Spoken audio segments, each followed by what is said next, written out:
আসসালামু আলাইকুম। DNA test, এই কথাটা শুনে নাই কে? হ্যাঁ, আমরা সবাই শুনেছি। ডিএনএ টেস্ট কি? এই যে ধরো ক্রাইম, বিভিন্ন অপরাধ প্রবণতা, হ্যাঁ, ক্রাইম ইনভেস্টিগেশন, বা এই যে কিছুদিন আগে আমাদের দেশে রানা প্লাজা ধ্বংস হয়ে গেল। তো রানা প্লাজা ধ্বংসের পরে কত মানুষ মারা গেল, তাদের চেহারা বিকৃত হয়ে গেছে। তো এই মানুষগুলোকে আমরা কিভাবে শনাক্ত করছি, যে কে তাদের গার্জিয়ান, তারা কোথা থেকে আসছে, এইগুলোকে আমরা ডিটেক্ট করার জন্য যেটা ইউজ করি সেটি হচ্ছে ডিএনএ টেস্টিং।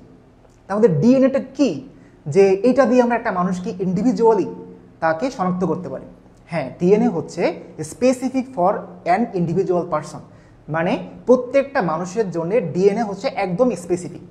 বংশ পরম্পরায় আমরা জানি জীবের বৈশিষ্ট্য মাতা পিতা থেকে সন্তানের মধ্যে সঞ্চারিত হয়।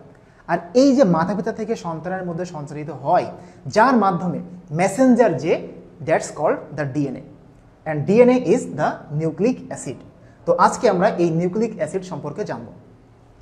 দেখো, আমাদের শরীরে নিউক্লিক অ্যাসিড বলতে আমরা দুইটা জিনিসকে বুঝি, একটি হচ্ছে ডিএনএ, একটি হচ্ছে আরএনএ। শুধু আমাদের দেহে না, একমাত্র ভাইরাস বাদে বাকি যত জীব আছে, গাছপালা থেকে শুরু করে প্রাণীকুল যত কিছু আছে, সবার শরীরেই নিউক্লিক অ্যাসিড বলতে আমরা বুঝবো ডিএনএ অ্যান্ড আরএনএ। একমাত্র ভাইরাসের শরীরে ডিএনএ এবং আরএনএর মধ্যে যে কোনো একটি থাকবে, যে কোনো একটি, হয় সেটা ডিএনএ অথবা সেটা আরএনএ। কারণ ভাইরাস তৈরি হয়েছে দুইটা জিনিস দিয়ে, একটি হচ্ছে নিউক্লিক অ্যাসিড সিঙ্গেল ডিএনএ আর আরএনএ, অন্যটি হচ্ছে প্রোটিন। এখন এই ডিএনএ বা আরএনএকে আমরা বলি নিউক্লিক অ্যাসিড। এই নিউক্লিক অ্যাসিড তৈরি করতে গেলে আমাদের স্ট্রাকচারাল কম্পোনেন্ট কি কি লাগবে, এটা হচ্ছে আজকে আমাদের পড়ার মূল বিষয়। তো চলো, ফার্স্ট হচ্ছে নিউক্লিক অ্যাসিডকে যদি তুমি ভাঙতে শুরু করো, তাহলে প্রথম যে জিনিসটা পাওয়া যাবে তাকে আমরা বলবো নিউক্লিওটাইড। তো এই নিউক্লিওটাইডটা কি? Nucleotide is the monomer of A nucleic acid. তাহলে এই নিউক্লিওটাইডের ভিতরে কি কি থাকবে? হ্যাঁ, নিউক্লিওটাইডের ভিতরে তিনটা কম্পোনেন্ট থাকবে, একটি হচ্ছে সুগার, একটি হচ্ছে নাইট্রোজেন বেস, এবং অন্যটি হচ্ছে ফসফেট। তাহলে এই তিনটা জিনিসকে যদি আমি এক জায়গায় করি, তাহলে যে জিনিসটা পাবো সেটি হচ্ছে একটি নিউক্লিওটাইড। আর নিউক্লিওটাইডের ক্ষেত্রে যে সুগার আমি বললাম, এই সুগারকে বলা হয় পেন্টোজ সুগার। পেন্ট মানে হচ্ছে 5, অর্থাৎ 5 কার্বন বিশিষ্ট শর্করা। যেমন আমরা গ্লুকোজ চিনি, গ্লুকোজের সংকেতে আমরা কি লিখি? C6H12O6। অর্থাৎ দেখো, এখানে 6টা কার্বন আছে, তাই আমরা গ্লুকোজকে বলি হেক্সোজ সুগার। ঠিক তেমনি পেন্টোজ সুগারের ক্ষেত্রে 5টা কার্বন থাকে। আর একটা কি বললাম? ফসফেট। আর একটা হচ্ছে নাইট্রোজেন বেস। এখন এই তিনটাকে এক করলে পাবো হচ্ছে নিউক্লিওটাইড। নিউক্লিওটাইডের একটা ছোট ভাই আছে, যার নাম হচ্ছে নিউক্লিওসাইড। এই নিউক্লিওসাইডটা কি? Nucleoside is called dephosphorylated nucleotide. তার মানে কি, যদি নিউক্লিওটাইড থেকে আমি ফসফেটটাকে বাদ দিয়ে দিই, তাহলে যে অংশটা পাবো সেটিকে বলা হয় নিউক্লিওসাইড। অর্থাৎ নিউক্লিওসাইডের মধ্যে কি কি থাকবে? থাকবে একটি পেন্টোজ সুগার এবং একটি নাইট্রোজেন বেস। এখন আমরা যে বারবার বলতেছি নাইট্রোজেন বেস, তো what is nitrogen base? Nitrogen base হচ্ছে 2 টাইপস, 2 প্রকার। একটি হচ্ছে পিউরিন, একটি হচ্ছে পাইরিমিডিন। তো পিউরিনের মধ্যে আমাদের নাইট্রোজেন বেস মানে হচ্ছে ক্ষার, নাইট্রোজেন দিয়ে তৈরি ক্ষারকে বলা হয় নাইট্রোজেন বেস। তো পিউরিনের মধ্যে আমাদের নাইট্রোজেন বেস আছে 2টা, একটি হচ্ছে অ্যাডিনিন, অন্যটি হচ্ছে গুয়ানিন। আর পাইরিমিডিনের মধ্যে নাইট্রোজেন বেস আছে 3টা, একটা হচ্ছে সাইটোসিন, একটা হচ্ছে থায়ামিন, এবং অন্যটি হচ্ছে ইউরাসিল।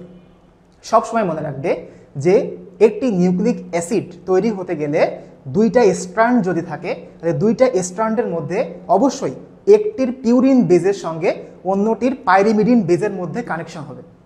কখনো 2টা পিউরিন বা 2টা পাইরিমিডিনের মধ্যে কানেকশন হবে না। তাহলে কার সাথে কার কানেকশন হবে? সবসময় মনে রাখবে যে অ্যাডেনিনের সঙ্গে সবসময় থায়ামিন মিলবে, আর গুয়ানিনের সঙ্গে সবসময় সাইটোসিন মিলবে। আচ্ছা, এখন মিলবে কিভাবে? মিলবে হচ্ছে অ্যাডেনিন আর থায়ামিন পরস্পরের সঙ্গে 2টি হাইড্রোজেন বন্ড দিয়ে যুক্ত থাকবে। কেন 2টি? এটা কিভাবে মনে রাখবো? দেখো, এখানে অ্যাডেনিন আর থায়ামিন 2 জন মানুষ, সো মাঝখানে বন্ড আছে 2টা। আর সাইটোসিন আর গুয়ানিনের মধ্যে একটি আছে সি হচ্ছে ইংরেজি বর্ণমালার 3 নম্বর অক্ষর, সো এদের মাঝে বন্ধন থাকবে 3টা। এখন এগুলোকে কেন আমরা হাইড্রোজেন বন্ধন বলি, তার কারণ হচ্ছে হাইড্রোজেন বন্ধন হচ্ছে একটি দুর্বল বন্ধন এবং আমরা জানি যে হাইড্রোজেনের পারমাণবিক সংখ্যাও 1, হাইড্রোজেনের ভর সংখ্যাও 1। যেহেতু সিঙ্গেল বন্ধনের জন্য 1 করে শক্তি, সো বন্ধনকে আমরা হাইড্রোজেন বন্ধন বলি। এখন কথা হচ্ছে যে এই যে থায়ামিন, আর একটা আমরা বাদ দিয়েছি সেটা হচ্ছে ইউরাসিল।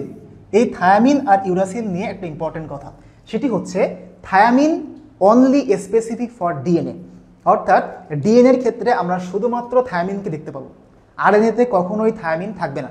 আর আরএনএতে সবসময় থাকবে হচ্ছে ইউরাসিল, যে ইউরাসিল কখনো ডিএনএতে থাকবে না। তাহলে দেখো আমরা এই যে একটি পেন্টোজ সুগার এবং তার সাথে একটি ফসফেট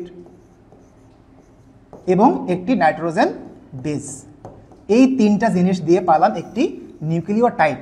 যদি এই নাইট্রোজেন বেসটা থায়ামিন দিয়ে হয় তাহলে এই নিউক্লিওটাইড তৈরি করবে একটি ডিএনএ, আর যদি এই নাইট্রোজেন বেসটা ইউরাসিল দিয়ে হয় তাহলে এই নিউক্লিওটাইডটা তৈরি করবে একটি আরএনএ। এখন আমাদের নিউক্লিওটাইড হয়ে গেল।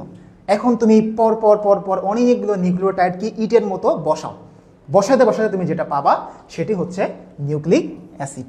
এই নিউক্লিক অ্যাসিড হতে পারে ডিএনএ, হতে পারে আরএনএ, এবং আমাদের শরীরে, মানুষের শরীরে both DNA and RNA present. এবং মনে রাখবে, যাদের শরীরে ডিএনএ এবং আরএনএ উপস্থিত থাকে তাদের শরীরে নিউক্লিক অ্যাসিডের মেজর ভূমিকা পালন করে হচ্ছে এই ডিএনএ। আর এজন্যই ডিএনএকে আমরা কি বলি? জিন বলি, কারণ জিনের মাধ্যমে বংশ পরম্পরায় বৈশিষ্ট্য এক জীব থেকে অন্য জীবের মধ্যে সঞ্চারিত হয়। Thank you very much.